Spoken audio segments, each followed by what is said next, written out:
Muy buenas noches, queridos hermanos. La paz del Señor esté con ustedes. Bueno, estamos una vez más en estos ciclos de conferencias con estudios bíblicos online. Y hoy tenemos el gusto, el placer de estar con el pastor Ismael Cajal de Argentina. Pastor Ismael, muy buenas noches. Dios nos lo bendiga. Saludos hasta Buenos Aires, Argentina. Gracias, Nelson. También saludos para Bolivia. Ahí dentro de un rato se van a empezar a acoplar algunos hermanos de acá. Amén, gloria a Dios. Bueno, estamos entusiasmados porque Pastor Ismael tiene mucho entendimiento de lo que son los tiempos proféticos. Es un pastor que nos ha estado ayudando mucho en este tiempo. Y bueno, hoy vamos a hablar del sueño del rey Nabucodonosor. En esta primera parte vamos a para una parte introductoria para después entrar a las preguntas. Bueno, pastor, lo escuchamos. Bien. Si le parece bien a la hermana Pamela que me pueda permitir utilizar la pantalla.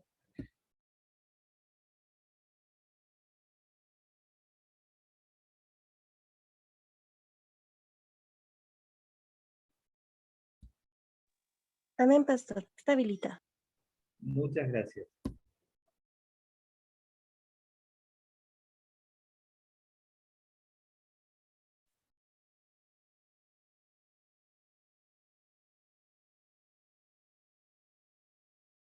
Muy bien, lo que vamos a tratar de hacer es, primero que nada, entender la historia de los gobiernos humanos en la Biblia.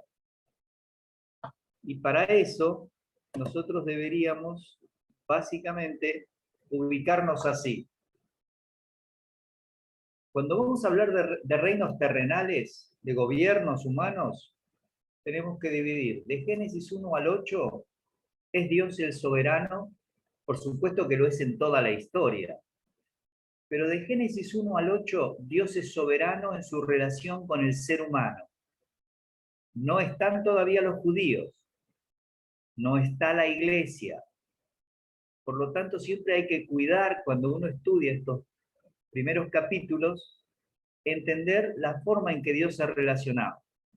Si tuviéramos un tiempo, nos daríamos cuenta que lo interesante de Génesis 1 al 8 es, vamos a encontrar Dios y el ser humano en su relación. Y en el capítulo 6 vamos a encontrar que de continuo el pensamiento del ser humano era la maldad. Por eso Dios va a enviar el diluvio. En ese periodo los gobiernos no eran tan grandes, eran sociedades pequeñas de grupos. Y cuando vamos al capítulo 12, 13, 14, vemos que eran grupos como los de, siempre hablando de Oriente, ¿no? Medio Oriente. Sodoma y Gomorra por un lado, Abraham con más de 300 soldados o personas de su ejército. Eran grupos nómades en su mayoría, pero había muchos que ya estaban afincados. Y el gobierno que ellos tenían era societario. Cuando vamos a Génesis 9, posterior al diluvio, vamos a encontrar que Dios ahora deja de tener esa relación y dice que las sociedades se van a gobernar entre sí y van a poder implementar la pena de muerte cuando una persona quite la vida de otro. Y a partir de allí, todo elemento vivo, más los animales, o sea, todo lo que es vegetal y animal, les va a servir para comer. Cambia la dieta también. Y todo este sistema que nosotros tenemos el día de hoy termina en Apocalipsis 19, en la batalla de Armagedón. Por lo tanto, todo lo que vamos a hablar en este tiempo de los gobiernos está comprendido de Génesis 9 a Apocalipsis 19. Y son gobiernos humanos. Y el final va a ser Apocalipsis 20 al 22, cuando empiece el reino del milenio y la eternidad futura en la Jerusalén celestial, en los cielos nuevos y en la tierra nueva. Ese sería el primer, digamos, bosquejo que tiene que tener nuestro cerebro. Dios relacionado con la humanidad del 1 al 8, y aunque Dios sigue controlando el universo, del capítulo 9 al 19 simplemente permite que los seres humanos se asocien para gobernarse. Pero en Apocalipsis 20, cuando empieza el milenio, que toda esta historia, lo único que va a mostrar es que el hombre es malo, está gobernado por Satanás. Todas las inclinaciones de su corazón son como en Génesis 6, inclinado de continuo al mal. Pero el único gobierno justo de un rey perfecto para manejarlo va a ser el milenio, Cristo gobernando el mundo, la tierra. Pero después de eso, el juicio del trono blanco, los cielos nuevos, la tierra nueva en los cuales mora la justicia. ¿Alguna pregunta de esto que acabo de decir?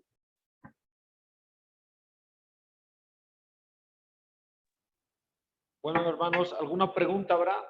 Por favor, le pediríamos el nombre y el país donde nos está escuchando.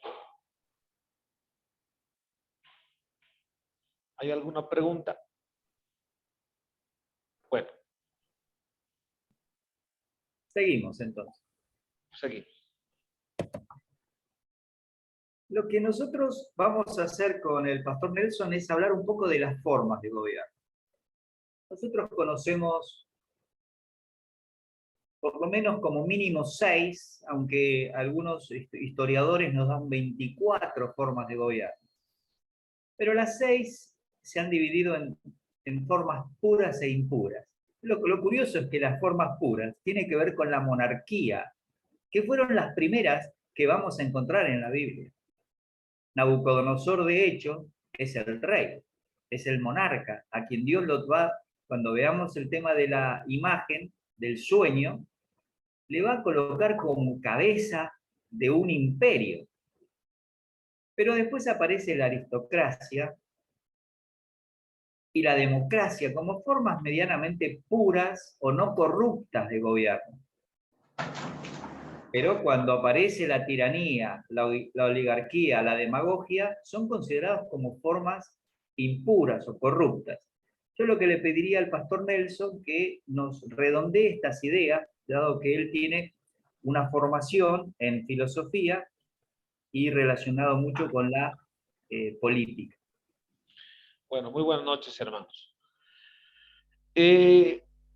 Aristóteles empieza a hablar justamente de las mejores formas de gobernanza. Entre ellas está la monarquía, la aristocracia, la democracia, y a raíz también, alternamente también hablará de otras formas de gobierno, si quiere llamárselo así, que de alguna otra forma están maleadas, están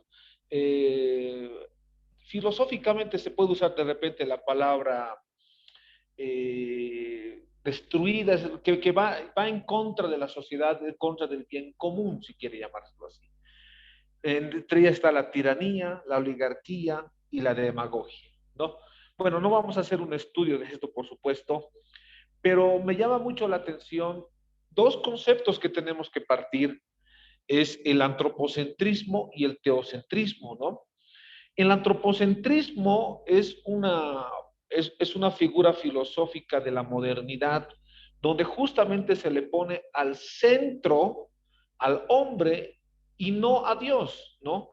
Entonces, en esta situación, en este concepto filosófico, ha tenido que ver, por supuesto, en construcciones filosóficas, políticas, en el diseño de gobernanza política, entre ellas la monarquía, la aristocracia, la democracia, la tiranía y la oligarquía, la demagogia, todas estas construcciones ya se han ido construyendo, pero en base al hombre mismo, ¿no? Ahora, el teocentrismo, que es el centro ya a Dios, es muy importante entender que pues la forma de gobernanza estará en la palabra del Señor, ¿no? Y esto es muy importante porque la palabra gobierno sí está en la palabra del Señor, habla de la palabra gobierno, pero el centro debe ser Dios mismo y no el hombre. Entonces, creo que esto es muy importante también, Pastor Ismael. Excelente, gracias Nelson por las definiciones. Quizá hoy tenemos que reconocer que cuando se habla de gobiernos teocráticos, se refiere básicamente al islamismo, y sabemos que es un engaño porque no es la palabra de Dios, sino un poquito del Islam, pero una gran fuerza de una especie de gobiernos no monárquicos, pero sí dictaduras, ¿no? ¿Coincidís, Nelson? Por supuesto, sí, pero cuando yo hago la lectura desde el punto de vista político, filosófico, el centro para toda la construcción política y hasta el día de hoy, el centro es el hombre, ¿no? Exacto, Pero, y eso es lo que yo he ido percibiendo en la palabra del Señor. En el milenio, el centro ya no es el hombre, es Jesucristo. Y es el gobierno perfecto, ¿no? Entonces, el gobierno perfecto tiene que ser el centro, Jesucristo, nos dice la palabra del Señor, y no el hombre, ¿no? Entonces, a ese punto creo. perfecto. Muy bien, gracias.